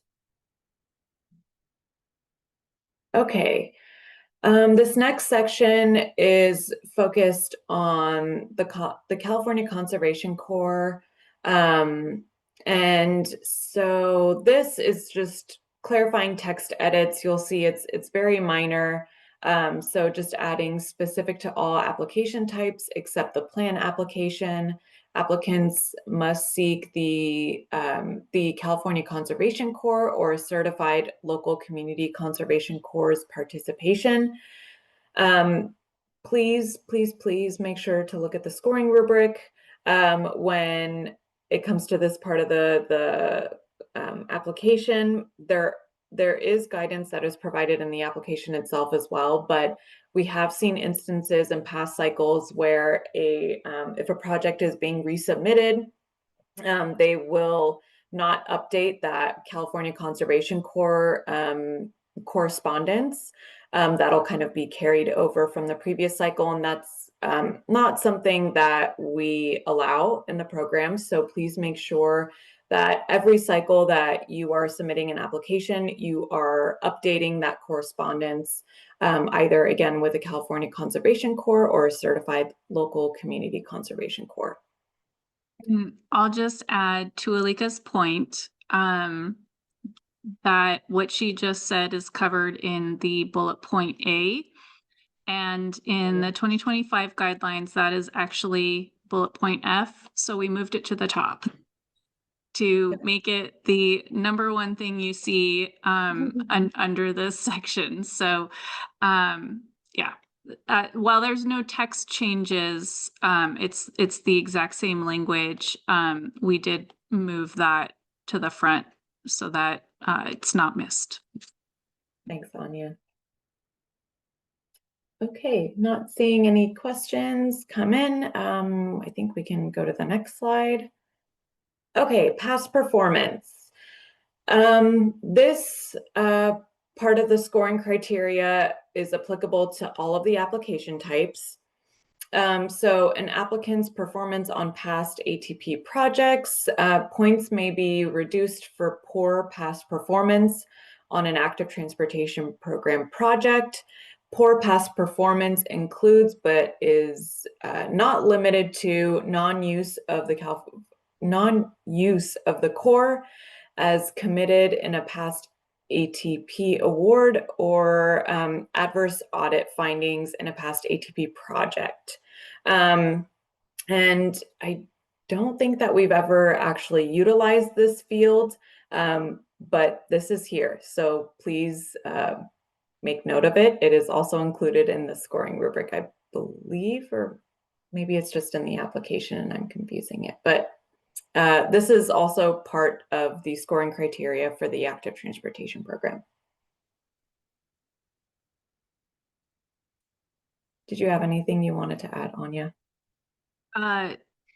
So I was just going to say that this is something that is not evaluated by our evaluation teams. This is something that commission staff looks at, and you want to get 0 points on this because the scale is 0 to -5. So, Oh yeah, that's a and good and point. yeah, same with the core. Mhm. Like, yes. So that was it. Just wanted to add that. Yeah, thanks, Anya. That's a good point. Yes. So for past performance and for the California Conservation Corps questions, those ideally you would like to receive 0 points. Otherwise, you will be reduced points of up to 5. And it looks like we have a question from Louis Zhao asking, for past performance, what is the time frame you are evaluating this criteria? That's a good question. I don't know, Anya, if you have any insight on that. Well, so I think it would just be, it would apply to any active transportation project. So let's say if you have a project in cycle 1 or cycle 2 that has no adverse finding, like audit findings, you said you would use the core and you did, then, then those are fine. I think, and I think at this point we probably have moved past that and looked at those, the performance of those projects in, the most recent previous or past cycles, cycle 6, cycle 7. So I think as projects are getting completed and past cycles is when, some of these things might come out.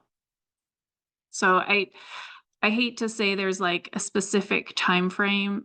It really just depends on when projects are getting completed.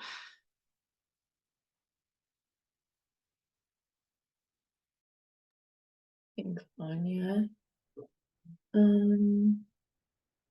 Not seeing any other questions or hands raised.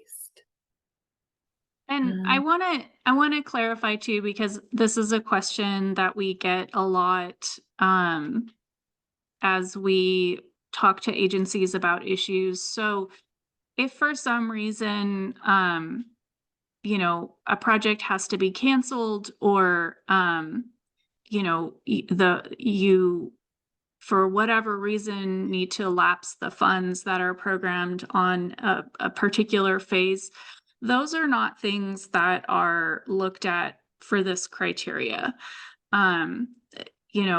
We understand, like, and we have a process in our guidelines that allows you to cancel a project and to go through that process with us. So those types of things would not be included here. This is meant to cover things, for example, if a project was audited and the audit findings came up with, well, the ATP funded this scope and they didn't do that. They completed a completely different scope and didn't return the money. Like, it's that type of thing, which is like really kind of extreme and, which is why we haven't really utilized this because honestly, like, all of our funded projects have been doing really well, in terms of the delivery and, communicating with us on scope changes. So, if your project needs a scope change, that doesn't reflect badly on this review criteria. So I want to clarify that because this is really meant to cover like those extreme instances where there was 0 communication with commission or Caltrans staff and it kind of came out as a surprise in a way. So I hope that helps. Okay, thanks, Anya. Not seeing anything come in, I think we can move on to the next slide. Perfect. All right, thank you, Alika. All right, so on this slide, I will be providing a recap of some of the action items we have ongoing. So let me start with that. So on our current ongoing action item list, we have a few items. 1, CTC to incorporate Cycle 7 evaluator feedback on submittable. 2, CTC to consider alternative to the disadvantaged community qualifier to replace the US DOT Equitable Transportation Community Explorer. 3, CTC to determine if ATP can be state-only funded.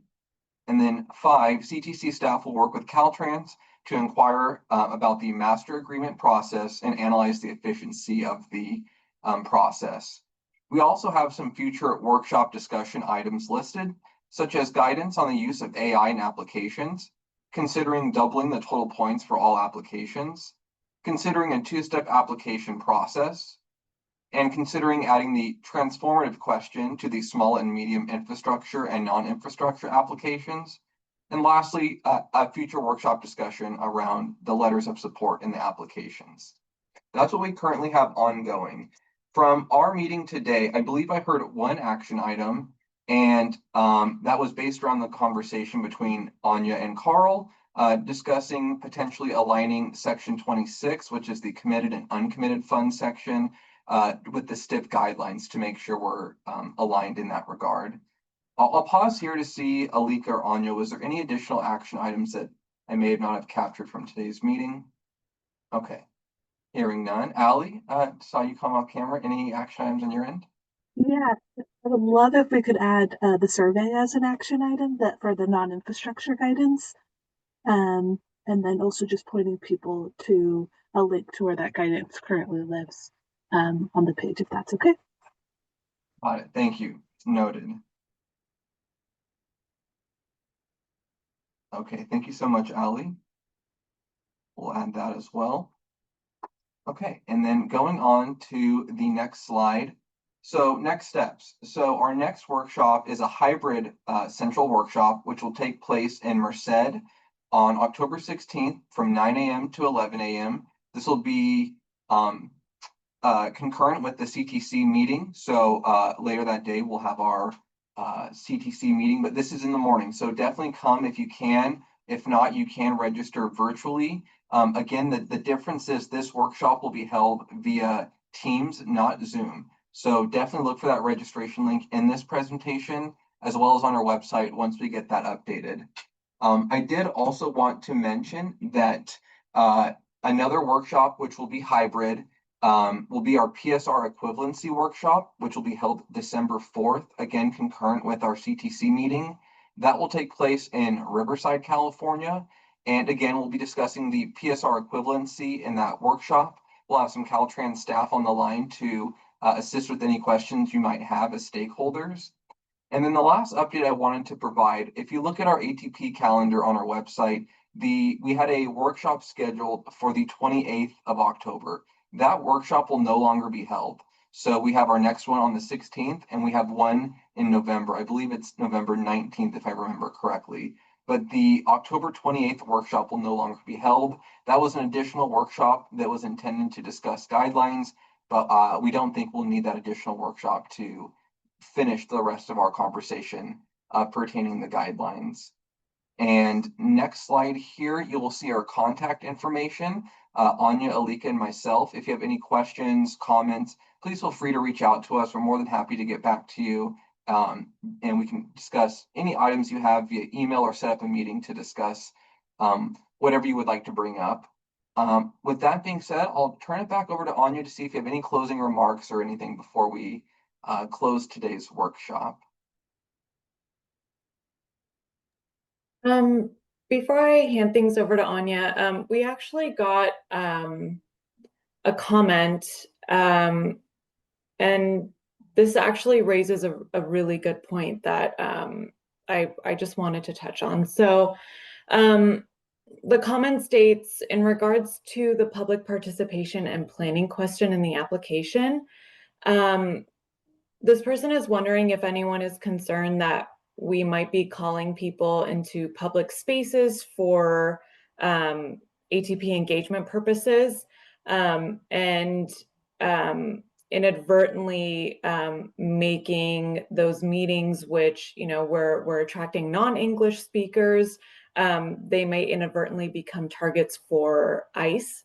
And so I think this is a really great point, and I appreciate this person raising this point. I would like to say, in regards to our engagement and public participation and planning, specifically since COVID, we have always been open to accepting any types of engagement, and that includes virtual. So if you feel that your community members will not be as encouraged to participate, or you yourself as an agency are worried about putting your community members in that position where they might be at risk, I think that is totally acceptable to state in your narrative response. Just make sure that you're actually talking about it.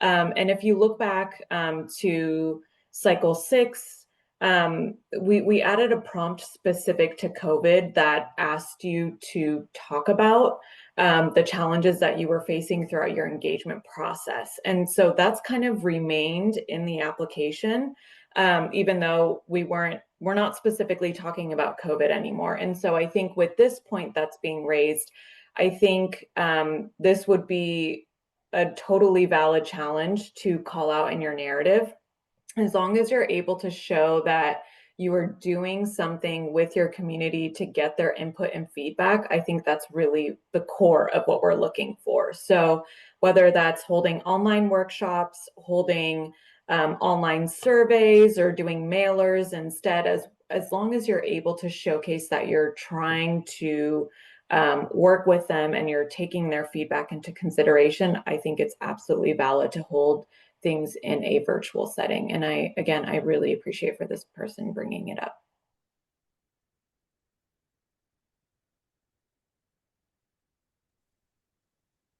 Yeah, thank you. So with that, as Jaden noted, we have come to the end of the topics that we had prepared to cover with you in this workshop today.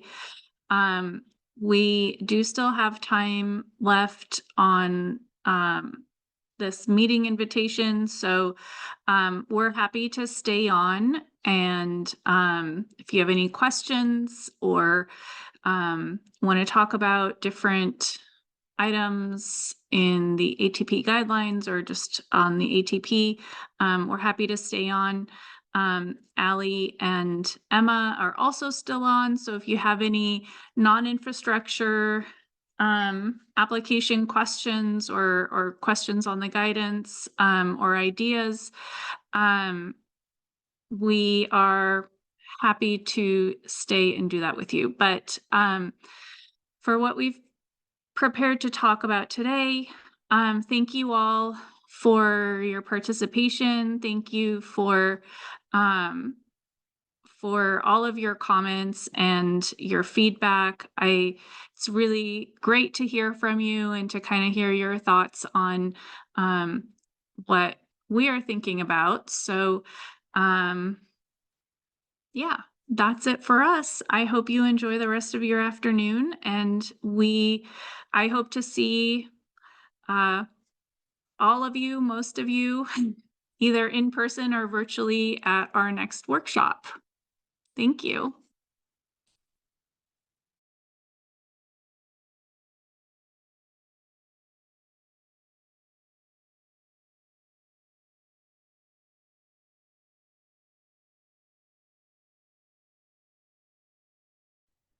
Looks like we have one hand up from Judy Weber. Judy, you're unmuted and free to make your comment. Hi there, thanks. Alika, this is to you. I'm curious. From my recollection, and I definitely could be wrong, I feel like the draft fund estimate has been released earlier than January in past cycles. Is that correct, or am I just thinking incorrectly? It seems late to me. Yeah, so it's usually done alongside the draft guidelines. So you will see them in January Okay. at the January commission meeting. Better than other cycles? Because why I'm asking this is because last cycle, you know, we had, I guess it was augmented, or we had some issues with money, I guess, being taken away or reduced, the fund. Mhm. And I thought Mhm. we knew by September what our draft estimate was. So that's why I'm asking that. Yeah, I think that's a great question, Judy. So I think what you're speaking to specifically, we had already seen the original draft estimate for cycle 7, and then we adopted the guidelines as well as the final fund estimate at the March commission meeting, and I believe that was 2024. And then that following September, you saw a revised fund estimate that was outlining the cuts to the program.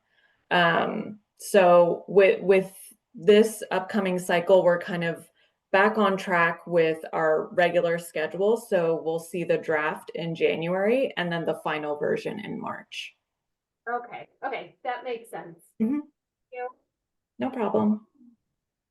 Yeah, and the draft will come forward in January, and then we will adopt the final fund estimate and the final guidelines at the March commission meeting. And then that following, which is when the call for projects opens, and then that following June is when the deadline for applications will be.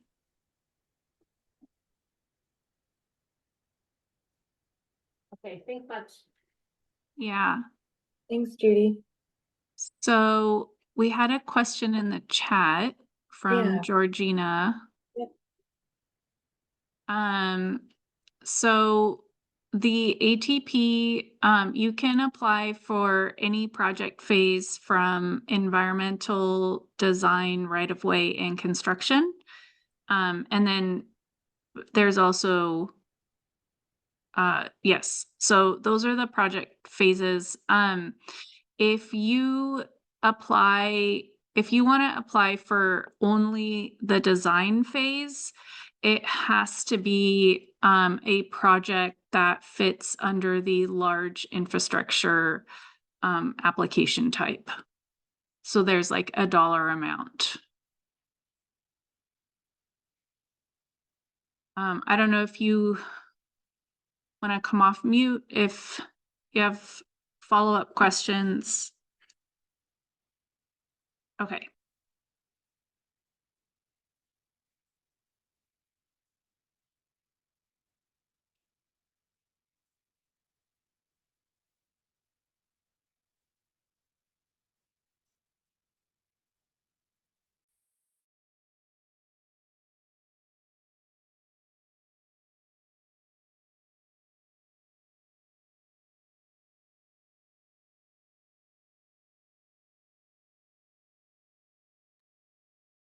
Okay, I see there's about 14 attendees left in the chat. So if you have any questions, feel free to raise your hand or type your comments in the chat and we can address those.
All right, to our last 9 attendees, if you have any questions or comments, feel free to raise your hand or provide a comment. If not, we'll see you at the next workshop. Thank you all so much. Yeah, I think we'll close up our workshop and feel free to contact any of us with questions offline. And thank you again for coming.